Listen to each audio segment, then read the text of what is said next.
اعوذ باللہ من الشیطان الرجیم بسم اللہ الرحمن الرحیم۔ شروع اللہ کے بابرکت نام سے جو بڑا ہی مہربان اور نہایت رحم فرمانے والا ہے۔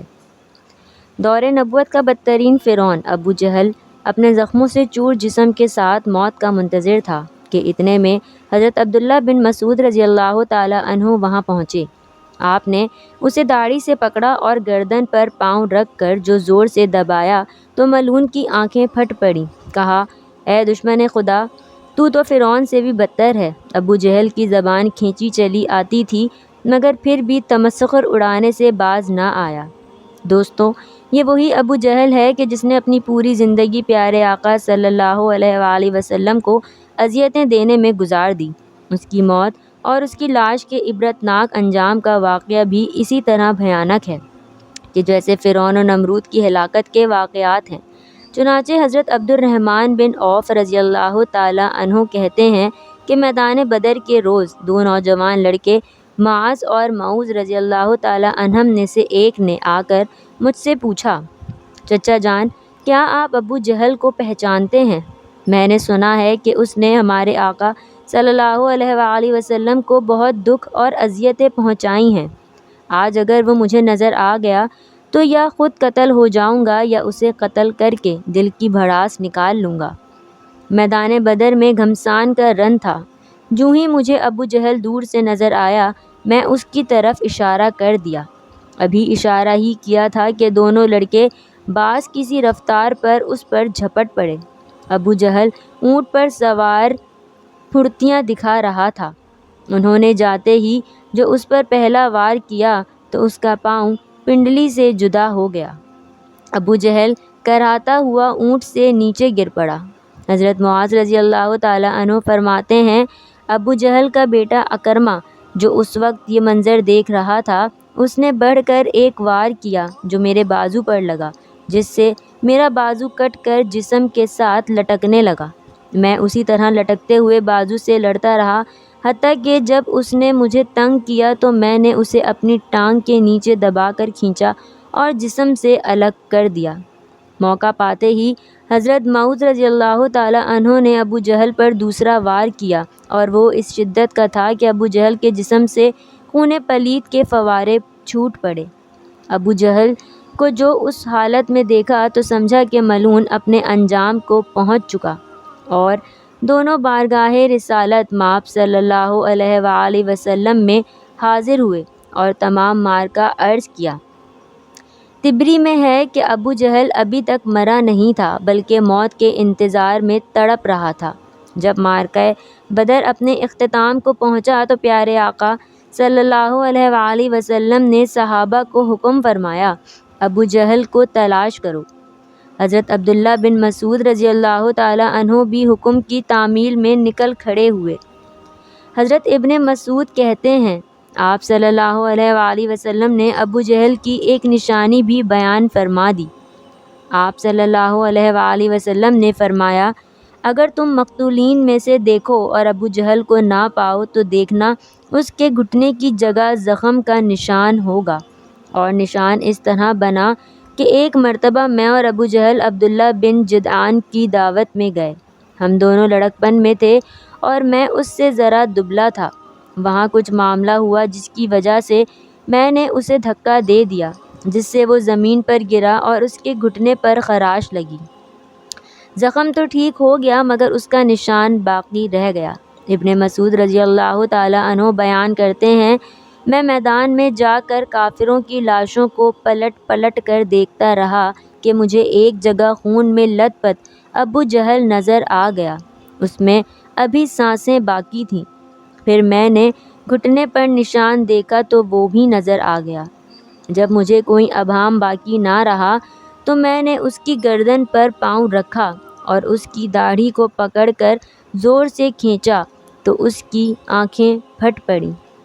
میں نے کہا، اے دشمن خدا، اللہ نے اب تو تجھے ذلیل کر دیا۔ کہنے لگا، اس میں ذلت کیا ہوئی؟ میں تو اس شخص کا بدلہ لینے آیا تھا جسے تم نے قتل کر دیا تھا۔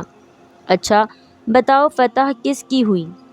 میں نے کہا، اللہ اور اس کے رسول صلی اللہ علیہ وآلہ وسلم کی۔ پھر کہنے لگا، اے ابن مسعود، اے بھیڑوں کے چرانے والے، تو بہت اونچی جگہ چڑھا ہے۔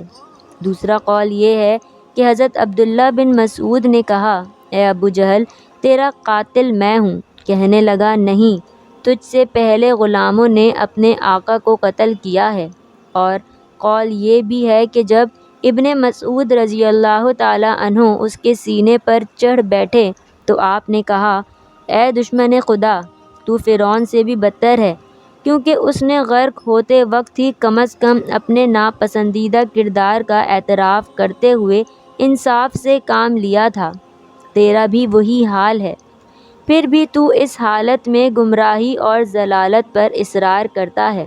اس کے جواب میں وہ ملعون کہنے لگا، تم اپنے آقا سے کہہ دو، اے محمد صلی اللہ علیہ وآلہ وسلم، میں اس دنیا سے رخصت ہو رہا ہوں اور میرا تجھ سے بڑھ کر کوئی دشمن نہیں ہے۔ یہ سننا تھا کہ آپ نے اسی کی تلوار سے اس کا سر تن سے جدا کر دیا۔ آپ نے اس کا سر اٹھایا اور تاجدار رسالت صلی اللہ علیہ وآلہ وسلم کے سامنے لا کر پٹخ دیا اور کہا، یا رسول اللہ صلی اللہ علیہ وآلہ وسلم، یہ رہا ابو جہل کا سر۔ پیارے آقا صلی اللہ علیہ وآلہ وسلم نے فرمایا، کیا؟ قسم ہے اس ذات کی جس کے سوا کوئی اور معبود نہیں، یہ اسی کا سر ہے۔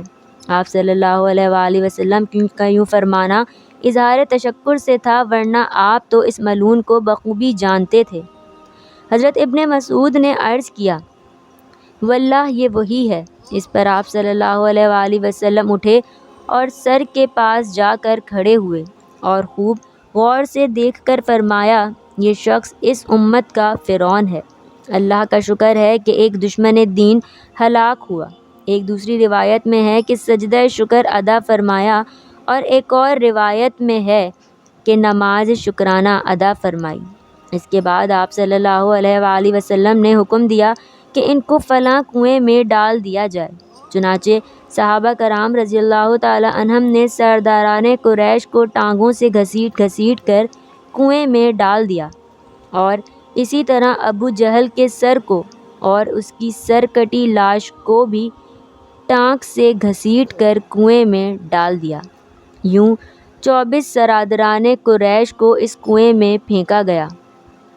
اس کے بعد آپ صلی اللہ علیہ وآلہ وسلم نے مزید 3 روز بدر میں قیام فرمایا، اور جب وہاں سے روانہ ہوئے تو اس کنویں پر گئے جہاں کفار مکہ کے لاشیں پھینکے گئے تھے۔ حضرت عائشہ صدیقہ رضی اللہ تعالی عنہا سے مروی ہے کہ آپ صلی اللہ علیہ وآلہ وسلم نے وہاں کھڑے ہو کر فرمایا، اے کنویں والوں، کیا تم نے اس وعدے کو جو اللہ نے تم سے کیا تھا ٹھیک پایا؟ بے شک مجھ سے اللہ نے جو وعدہ کیا تھا سچ ہو گیا۔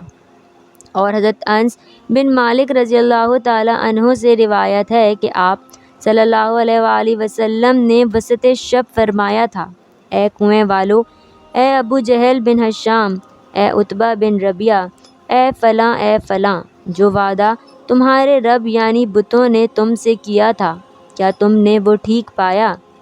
کیونکہ میرے رب نے جو وعدہ مجھ سے کیا تھا وہ منو ان سچ ہو گیا۔ اس پر صحابہ نے یا حضرت عمر رضی اللہ تعالی عنہ سے پوچھا، یا رسول اللہ صلی اللہ علیہ وآلہ وسلم، آپ بے روح جسموں کے ساتھ باتیں کرتے ہیں؟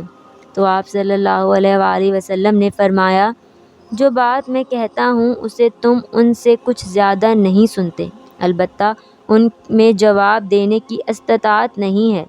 اور امام طبری نقل کرتے ہیں کہ محمد بن اسحاق کہتے ہیں، بعض علماء نے یہ بات بھی بیان کی ہے کہ جس روز آپ صلی اللہ علیہ وآلہ وسلم نے گفتگو کی، آپ نے فرمایا، اے کنویں والو، تم نبی کے اہل خاندان ہو کر اپنے نبی کے حق میں بدترین خاندان تھے۔